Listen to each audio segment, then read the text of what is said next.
friends, I am Sharibano from Digital Cabin Private Limited. In this lecture हम ये देखेंगे कि पार्ट 3.1 में हमने देखा था एनिमल ब्रीथिंग की मेथड्स देखी थी। इस लेक्चर में हमको देखना है एनिमल ब्रीथिंग के कंट्रोलिंग ब्रीथिंग एक्सपेरिमेंट। ठीक है, किस तरीके से ब्रीदिंग को कंट्रोल किया जाता है। तो कंट्रोलिंग ब्रीदिंग एक्सपेरिमेंट जो है, हम एनिमल ब्रीदिंग ना करके भी कुछ ऐसी मेथड्स है जिससे हम जो इल्डिंग प्रोसेस जो है वो हम बढ़ा सकते हैं। तो आइए जानते हैं वो मेथड्स। पार्ट 3.2 में animal breathing, controlling breathing, same chapter 9 strategy for enhancement in food production. Artificial insemination, दो मेथड होती है। First one is artificial insemination and the second method is MOET, multiple ovulation embryo transfer technology. पहले हम artificial insemination देख लेते हैं। Artificial insemination से ही हमें ये चीज़ें क्लियर हो रही है कि कुछ चीज़ें हमें आर्टिफिशियली इंसेमिनेट यानी कि इंड्यूस करना है, इंजेक्ट करना है किसी चीज़ में। ठीक है, तो हम ये चीज़ें, ये जो प्रोसेस करेंगे पूरी आर्टिफिशियल तरीके से करेंगे। बट इसमें जो सीमेन होगा वो हमें कहीं से निकालना है, मतलब किसी बुल से हमें उसको एक्सक्रेट करना है, देन उसको इंजेक्ट करना है। बट यहाँ पर ब्रीदिंग का कोई काम नहीं है। तो आइए जानते हैं कैसे करते हैं। The semen is collected from the male. Semen कहाँ से हम कलेक्ट करेंगे?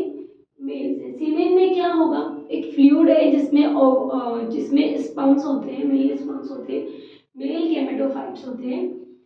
वो हमने लिए मेल से, that injected into the reproductive tract of the selected female by the breeders। जो ब्रीडर्स होते हैं, जो ब्रीडिंग करवाते हैं, वो अब यहाँ ब्रीडिंग ना करवा कर क्या करेंगे, एक अच्छी सुपीरियर क्वालिटी की फीमेल ढूंढेंगे, फीमेल ब्रीड को देखेंगे और मेल ब्रीड में से वो क्या करेंगे, सीमेन को कलेक्ट कर लेंगे। ठीक है, और वो उसको इंजेक्ट किसमें करेंगे? फीमेल में, सुपीरियर फीमेल में।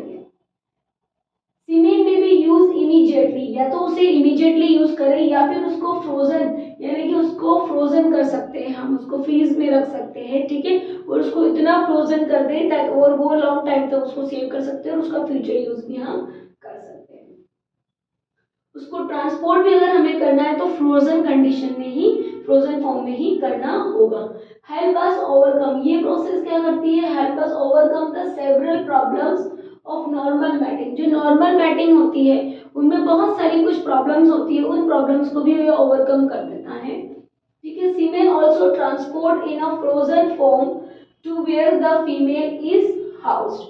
बहुत सी बार क्या होता है कि बहुत दूर एरिया में, मतलब या हमको कोई ऐसा प्रोजेनी चाहिए जिसमें कुछ रशियन फीचर्स भी हो और इंडियन फीचर्स भी हो, तो हम यहाँ से जो इंडियन सीमेन है वो ले जाकर रशियन में, या फिर रशियन का सीमेन लाकर इंडियन में हम उसको इंजेक्ट कर सकते हैं बिना नॉर्मल मैटिंग के। ठीक है, और उसको हमने क्या करा, इंजेक्ट कर दिया यहाँ से भी, फिर ये क्या हो जाएगा, फर्टिलाइज हो जाएगा और हमें प्रोजेनी मिल जाएगा। तो आर्टिफिशियल इंसेमिनेशन से भी हम ये चीजें कर सकते हैं। आर्टिफिशियल इंसेमिनेशन क्यों कर रहे हैं? क्योंकि हमको कंट्रोल करना है ब्रीदिंग एक्सपेरिमेंट को, हमको ब्रीदिंग नहीं करवाना, उसको कंट्रोल करके ब्रीदिंग ना करवा के आर्टिफिशियल इंसेमिनेशन के द्वारा भी हम उनको वो कर सकते हैं। ठीक है, रिप्रोडक्शन कर सकते हैं। MOET means multiple ovulation embryo transfer technology. Multiple ovulation यानी बहुत सारे एग्स जो है, ओवा जो है वो बन रहे हैं और उसमें क्या हो रहा है, फ्यूज हो रहे हैं, स्पर्म फ्यूज होंगे, फर्टिलाइज होंगे और वो ओव्यूल को क्या करेंगे, हमने निकाल लिया और अलग अलग सरोगेटिव मदर में हमने उसको क्या करा, इनोकुलेट कर दिया, इंजेक्ट कर दिया और वहां पर वो क्या हो जाएंगे, एम्ब्रियो जो है वो डेवलप्ड होंगे। Used to improve chance of successful production of hybrid. Hybrid का सक्सेसफुल प्रोडक्शन करने के लिए, हम इंप्रूव करने के लिए हम ये यूज कर सकते हैं। इन दिस मेथड में एक्चुअली क्या होता है, a cow is administered hormone with, cow के अंदर एक हार्मोन को एडमिनिस्टर करा जाता है, FSH फॉलिकल स्टिमुलेटिंग हार्मोन जो होता है, FSH एक्टिव हो जाता है टू इंड्यूस फॉलिकल मैच्योरेशन। किसको इंड्यूस करता है? फॉलिकल मैच्योरेशन करता है। एंड सुपर ओव्यूलेशन करता है, ठीक है, बहुत ज्यादा एग बनाता है। इंस्टेड ऑफ वन एग की जगह बहुत सारे एग बन जाते हैं, विच दे आर नॉर्मली यील्ड पर साइकिल, जो कि नॉर्मली हमें पर साइकिल में मिलते हैं, उससे ज्यादा हमें जो एग वहां पे मिल जाएंगे। They produce 6 to 8 eggs. यहाँ पर 6 से 8 एग जो है, 6 से 8 अंडे जो है वो हमें मिल गए फीमेल से, ठीक है। फीमेल में ही ये फीमेल जो रिप्रोडक्टिव सिस्टम है उसी में ही ये रहेंगे, उसके यूट्रस में ही ये रहेंगे। ओवरी जो है ये इसको बनाएगी और वो अंडे जाकर जो है वो फॉलिकल में वहां पर जाकर रहेंगे, और वो अंडे जब हमने इंसेमिनेशन किया तो वहां पर जाकर स्पर्म जो है वो पर्टिकुलर एक के साथ स्पर्म जो फ्यूज होगा, तो यहाँ पर 6 से 8 एम्ब्रियो जो है वो भी बनेंगे।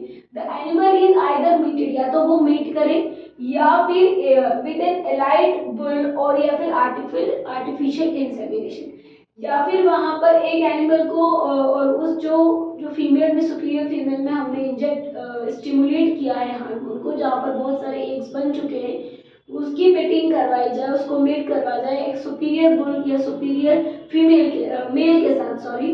तो उसके साथ क्या होगा, जो स्पर्म्स है, जो कि बहुत सारे स्पर्म ट्रैवल करेंगे, तो वो एग को जाकर फ्यूज करेंगे, तो वहां पर बहुत सारे एम्ब्रियो का फॉर्मेशन होगा। The fertilised egg 8 to 37 stage are removed.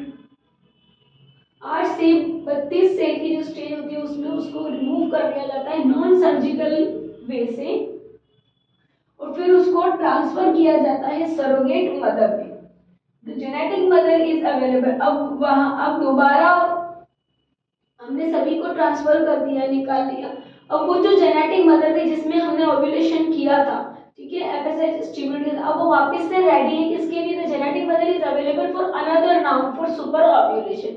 फिर दोबारा से सुपर ओव्यूलेशन के लिए ये रेडी है। इसमें ये ज्यादातर हम किसमें कर सकते हैं? कैटल में, शिप, बफेलो और मेयर्स में, ठीक है, एक्सेट्रा। ये हम क्यों कर रहे हैं? क्योंकि हमको एक ये हाई यील्डिंग मिल्क वाला और हाई स्टेमिना वाला दो कैरेक्टर हमको चाहिए। तो ऐसे दो कैरेक्टर अगर हमें चाहिए तो हम ये इस तरीके से मल्टीपल ओव्यूलेशन से और बहुत जल्दी जल्दी और बहुत ज्यादा साइज में, क्वांटिटी में, बहुत कम टाइम में हमें बहुत ज्यादा प्रोजेनी हम इस तरीके से बना सकते हैं, ठीक है। तो ये एक ऐसी दो मेथड है जो ब्रीथिंग को कंट्रोल करती है, बट ये इनहांस करती है रिप्रोडक्टिव वे को और लाइफ स्टॉक को इनहांस कर सकती है, और इस तरीके से हम फूड प्रोडक्शन भी इनहांस कर सकते हैं। सो फ्रेंड्स, आपको ये लेक्चर आई थिंक बहुत अच्छा लगा होगा। इफ यू प्लीज ये नोट इट डाउन कर लीजिए। If you have any query please ask me. Thank you.